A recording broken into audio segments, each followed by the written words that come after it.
Olá, vamos ser sinceros, todo final de ano você aproveita as festividades, que você está emocionalmente mais próximo dos seus, você para em um cantinho, ou às vezes nem para, mas pensa nisso.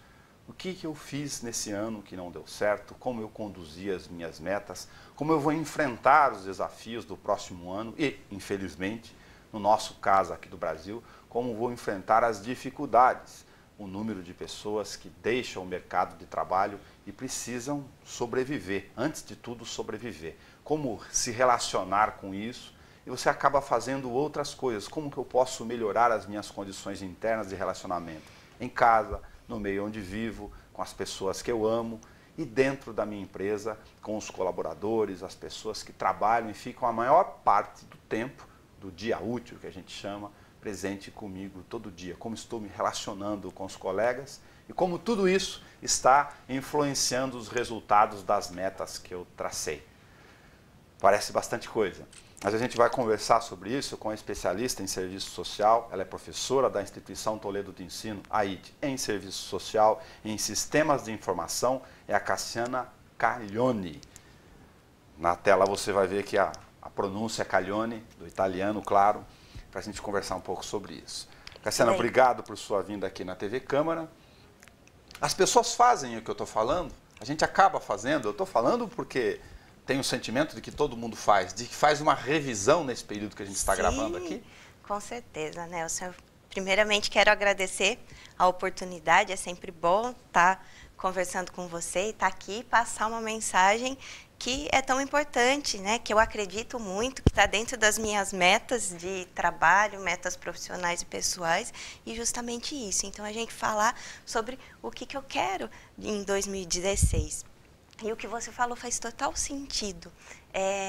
Quando a gente começa a falar das metas para o próximo ano, a gente fica pensando tão desesperadamente no que eu vou fazer para o ano que vem e esquece um pouco de pensar no que eu tive de bom desse ano ou de aprendizado também, porque de repente algumas experiências que não foram tão positivas, elas trouxeram um aprendizado também e isso é muito importante da gente também pensar o que eu aprendi nesse ano. Então, uma reflexão importante é o que eu tive de conquista em 2015 e o que eu tive de aprendizado também, o que eu aprendi em 2015. Um dado muito importante para a gente começar o nosso bate-papo aqui, olhar as duas listinhas, né? A negativa, lógico, das coisas que precisam ser aperfeiçoadas, mas não ficar olhando só para ela, olhar também as coisas que deram certo. Sim, claro. E o que de repente não saiu como combinado, o que eu aprendi?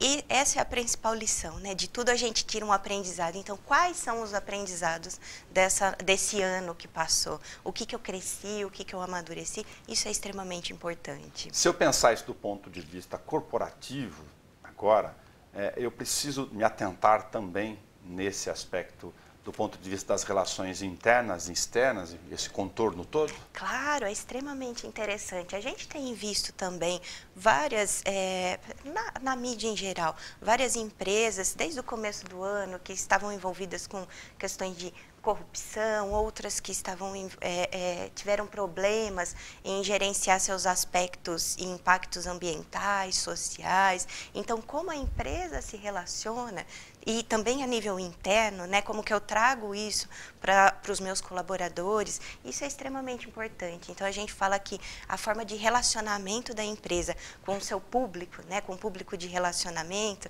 que a gente chama de stakeholders, é muito importante para a gente poder trabalhar de uma forma harmônica também, né? Então, a harmonia, o equilíbrio é extremamente importante para que essa empresa produza, seja boa. Então, a gente chama em responsabilidade social do tripé da responsabilidade social, que é o econômico. É claro que a empresa, ela precisa, né, dos seus investimentos econômicos e está muito bem equilibrado, mas o social e o ambiental ele também faz parte. E o social entra, né, toda a forma de seu relacionamento ali, seja com o cliente, com o fornecedor, com o público interno, né, com seus acionistas, enfim, então todo o pessoal que a empresa se relaciona entra nesse aspecto também. Aproveitar um depoimento aqui de mais de 22 anos de redação em jornal e 18 de televisão, a gente, lógico, por força da natureza da profissão, tem contato com pessoas do ponto de vista corporativo de negócios Sim. o tempo todo. Uhum. Não do negócio em si, mas da imagem, das inter-relações sociais em cada área que elas atuam. E me parece que boa parte dos empresários não se dão conta, não despertaram do ponto de vista das relações de pensar ou se fazer a pergunta: qual é a imagem que as pessoas têm da minha empresa? Sim, com certeza. E gerenciar isso é extremamente importante. E hoje a gente tem várias formas, né? Não só de fazer a gestão da imagem, mas a gestão de como que eu me relaciono com esse público, como que eu me relaciono até mesmo com o meio ambiente. Então, hoje, dentro de várias metodologias, a gente tem uma série de indicadores que mensuram. Então, para a empresa, ter números é muito bom, né? Então, a gente tem dentro de ferramentas de responsabilidade social e sustentabilidade, ferramentas específicas para mensurar como que está. E é interessante essas ferramentas que elas comparam as empresas do mesmo ramo, do mesmo setor, que isso faz uma total diferença também na questão da competitividade, né? Então, eu consigo ver como que o meu concorrente, no caso, ele está dentro dessa área e eu também. Então, isso traz um diferencial competitivo significativo. Isso envolve lidar com pessoas.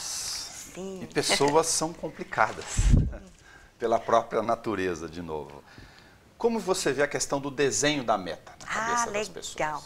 Pois é, e ao mesmo tempo que a gente, às vezes, complica as coisas, fica fácil descomplicar também, né? E essa que é a ideia. Então, como a gente falou, para pensar nas metas, é extremamente importante a gente pensar na qualidade, né? Na qualidade dessa meta e não na quantidade, porque senão, como a gente fala, tem aquela lista gigante de metas, de o que eu desejo, e eu acabo não fazendo nenhuma. Então, ter qualidade nas minhas metas é extremamente importante para eu já começar a colocá-las em prática.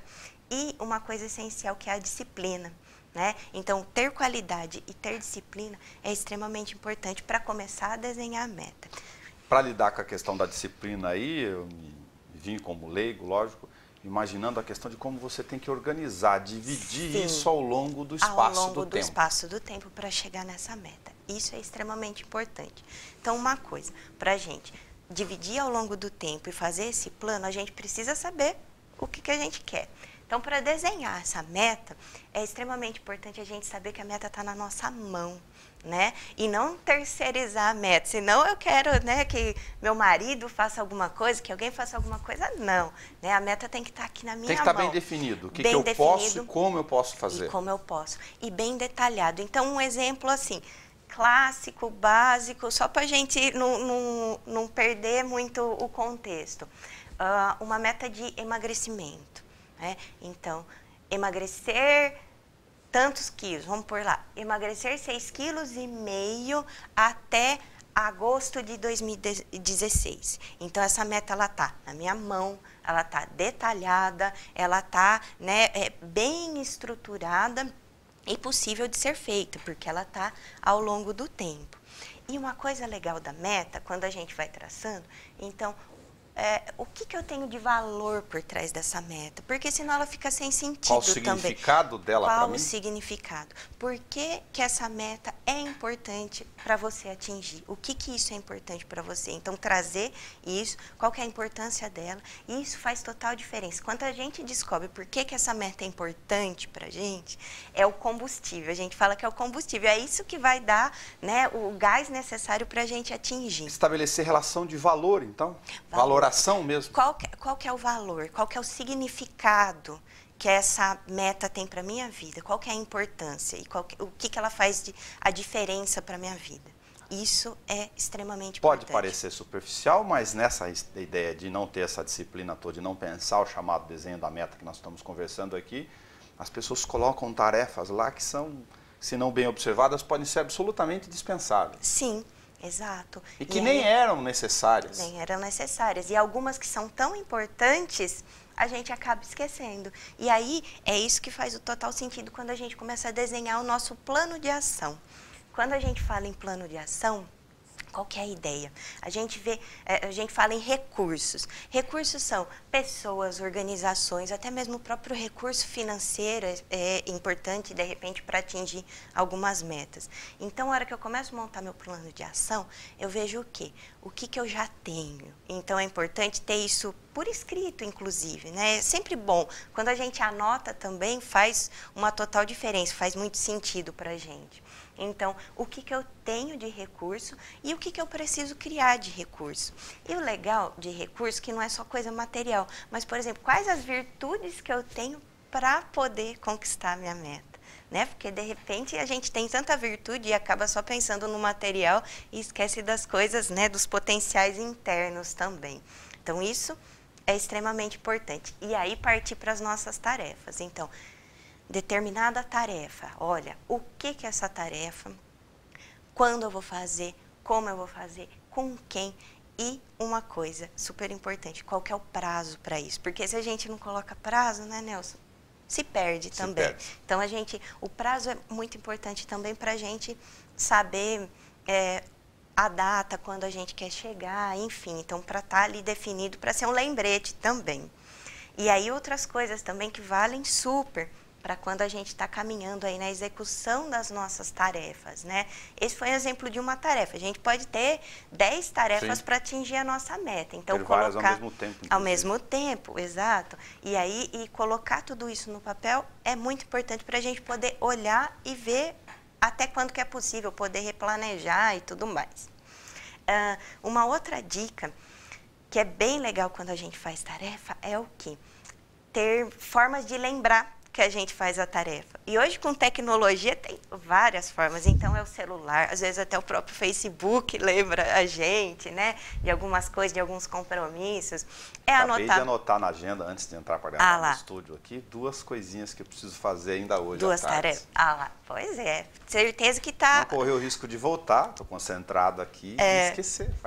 Faz parte, exato. E lembrando, né? Então, você anotou na agenda. Foi isso aí, ó. É o recurso. Na frente do meu computador. Ah lá, é o recurso que você tem, que faz sentido para você. E cada um tem o seu. Porque eu sei que vou sentar lá daqui a pouco. Daqui a pouco, exatamente. Então, o que faz sentido para a gente? Então, eu tenho o costume de anotar na agenda do celular, porque me lembra. Né? Mas tem gente que às vezes deixa o recado na geladeira, o lembrete na geladeira. Cada um vê sua forma. O importante é o que faz sentido para mim, para eu poder lembrar das minhas tarefas. Exatamente. Agora, desculpa, eu ia fazer um recorte para voltar no raciocínio anterior, quando a gente falou da questão do desenho, da elaboração da meta. Aí me vieram as pessoas que estabelecem metas, não terceirizam, estão seguindo os passos aqui da questão da consultoria, mas faz uma meta absurda. Aí coloca um monte de elemento lá, metas não realizáveis. Não realizáveis, pois é. Que visivelmente não vão ser alcançadas. Tá. Porque são difíceis. Quando a gente trabalha... Tem que levar isso em conta?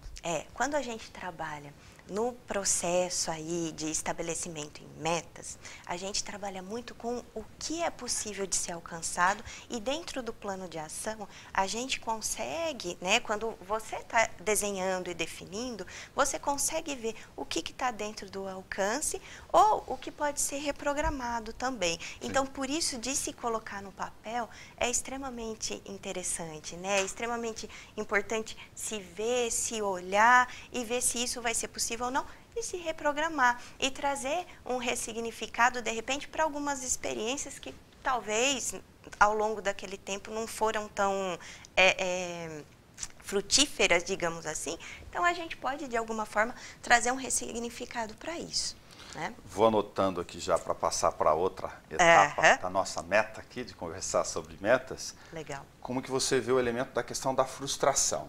O cara, se não fez essas disciplinas, não cumpriu esses caminhos todos, num determinado momento, ou ele vai ser engolido pelas tarefas da meta, ou ele vai se frustrar mesmo que não teve disciplina, por exemplo. Nós trabalhamos com uma questão que é do aprendizado. O que quando, de repente, você deixou de fazer uma tarefa ou algo assim, qual que é o aprendizado que você teve disso? Porque até nisso a gente tem aprendizado, né, Nelson? Até na não execução ou em alguns obstáculos no caminho para atingir a nossa meta, a gente tem aprendizado. E a gente traz um ressignificado para esse aprendizado também. Isso é extremamente importante. Então, o que eu aprendo? Não é porque, de repente, algo não saiu conforme o planejado que eu não deixei de aprender, eu não deixei de crescer com isso. Nós estamos falando de dois ambientes, ora ele serve diretamente ao colaborador, o funcionário, ora ele serve à questão da gestão de equipe e ora ele serve para o líder. Para o líder também, Para o líder essas tarefas todas devem ser pensadas também naturalmente, porque aí envolve um outro elemento, ele enxergar de cima, por causa da posição hierárquica, não só dele, mas de gestão, de gerenciamento disso tudo, e de como ele está lidando pessoalmente com todas essas atribuições. Sim, como ele lida com as suas metas, quais são as suas metas e como ele também pode contribuir com a sua equipe, com o desenvolvimento da equipe nas suas metas, né? De cada membro da sua equipe nas suas metas pessoais. Se numa consultoria, só um parêntese aqui, você identifica a questão do perfil, por exemplo, do dono interferindo num processo. Isso é conversado em determinado momento? Deve ser conversado? Claro, o feedback é uma ferramenta extremamente importante, né, dentro da consultoria. E aí são apontados, claro, todos os pontos positivos daquela empresa, o que ela tem de interessante, o que ela pode potencializar ainda mais e os pontos de melhoria. E aí traçar, claro, metas, objetivos para que esse caminho seja melhor percorrido. Parece que a gente está falando de coisas agora, por exemplo, bastante diretas, objetivas, óbvias, até do dia a dia. Mas a questão da humanização dos ambientes e como as pessoas identificam os diferentes perfis, um mais introvertido, outro mais extrovertido, um falante, obviamente, aquele que fica no canto dele, ou seja, o cara mais ríspido ou mais duro, que é durão, o outro que é coração mais mole, isso tudo envolve identificação, necessidade de se levar em conta? Claro, identificar o perfil de cada colaborador e um trabalho direcionado a cada perfil, né? Então, como que eu direciono dentro daquele perfil, como que eu posso melhor direcionar o meu colaborador, né? E como vou lidar com o meu perfil em relação ao outro. Exatamente, como que eu me vejo, como eu vejo o outro e como que a gente se relaciona da melhor forma possível. É engraçado que o serviço social e na hora de sistematizar essas relações do dia a dia, no fundo a gente está falando do ser humano, né? Sim, com certeza. E está falando de como lidar com as pessoas em última instância. Exatamente. E como que a gente valoriza isso?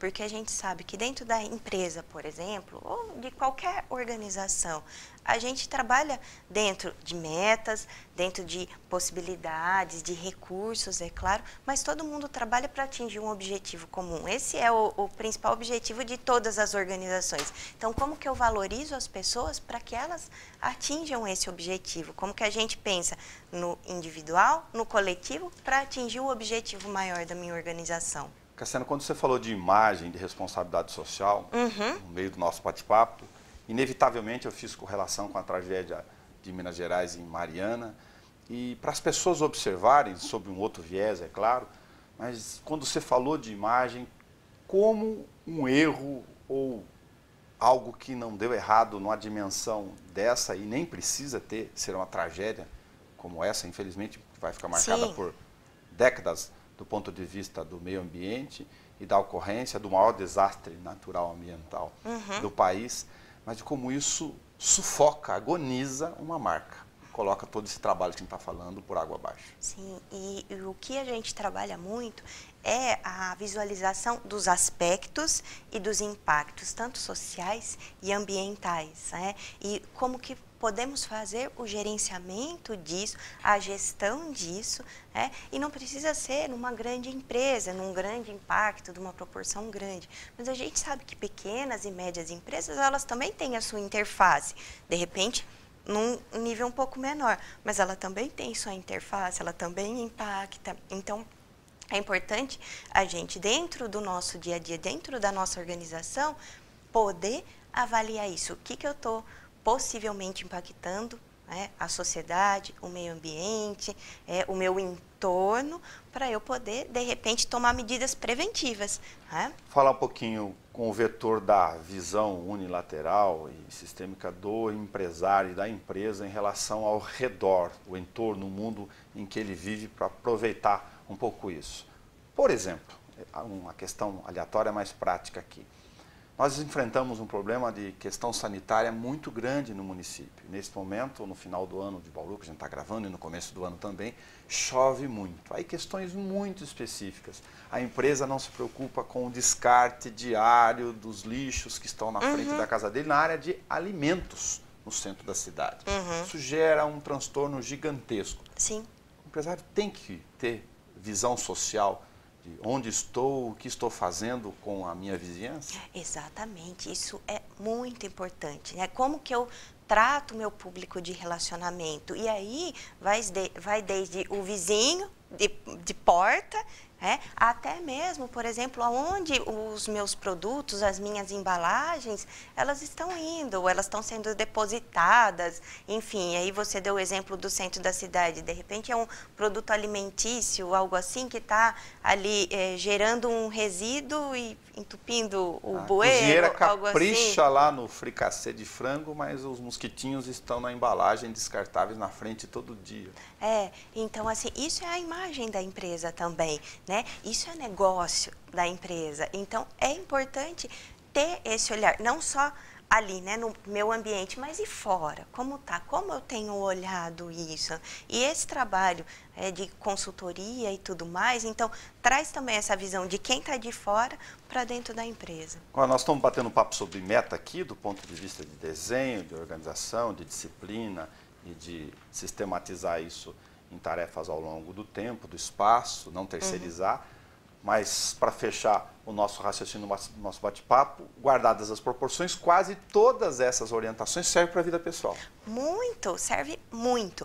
Desde que, né, a gente deu o exemplo do emagrecimento, mas se eu quero comprar um carro, detalhar bem qual que é o carro que eu quero comprar, o ano e tudo mais, e todos os passos de como que eu vou fazer isso. Os ajustes na casa, que ficaram pelo caminho. Pois é. Outro exemplo, quero fazer um curso de graduação. Qual curso que é, qual é a universidade, então a gente segue também todos esses passos, todos esses elementos que a gente foi falando ao longo da nossa conversa, então para tudo, né, para todas as metas, desde as menores às maiores, a gente pode sim fazer esse processo para justamente colocar a nossa meta, né, o nosso sonho, conquistar o nosso sonho. Vai parecer que eu sou um agente motivacional, mas não, num ambiente de extrema dificuldade, com carteiras de trabalho, infelizmente, sendo dado baixas nesse momento, em função da crise, o cenário deste 2016 é muito ruim, mas para as pessoas acreditarem em si. Sim, E uma coisa que, quando eu converso com vários colegas que trabalham nessa linha também, a gente fica muito pensando, eu quero conquistar a minha meta, eu quero chegar lá, quando eu chegar lá eu vou estar bem, eu vou estar feliz e tudo mais. E a gente esquece de curtir essa caminhada também, né? Porque nós temos muita coisa boa, muitas conquistas boas, muitas comemorações. Então tem uma parte também aí no final desse plano de ação, que são os feedbacks. Então, como cada dia que eu vou, cada passo que eu vou dando na conquista da minha meta, eu tenho alguns feedbacks. Por exemplo, do emagrecer lá, subir na balança e ver que está diminuindo. Então, poxa, isso é uma conquista. Então, você não precisa só chegar lá para você estar bem, para você estar feliz. Mas nesse passo a passo, nesse caminho, poxa, eu tenho muita coisa para comemorar, muitas conquistas que estão aqui, né, na minha mão. Então, isso é importante, né? Senão a gente se perde, só quer chegar lá na frente e esquece de comemorar o caminho. Mãos à obra, porque não é só passarinho de chegada. Pois é, e planejamento não é só passatempo, tem que botar a mão na massa para começar a colocar os nossos sonhos aí para virarem realidade. Cassiana Clamione, muito obrigado por você ter vindo conversar conosco aqui. Eu que agradeço. E que a meta das pessoas possam ser realizadas, claro. Pois é, com certeza, é o que eu mais desejo para todo mundo. E com certeza 2016 está aqui, na nossa mão, as nossas metas estão na nossa mão e a gente está aí. E o que precisarem eu estou à disposição também para poder ajudar. Muito obrigado, até o nosso próximo bate-papo. Obrigada.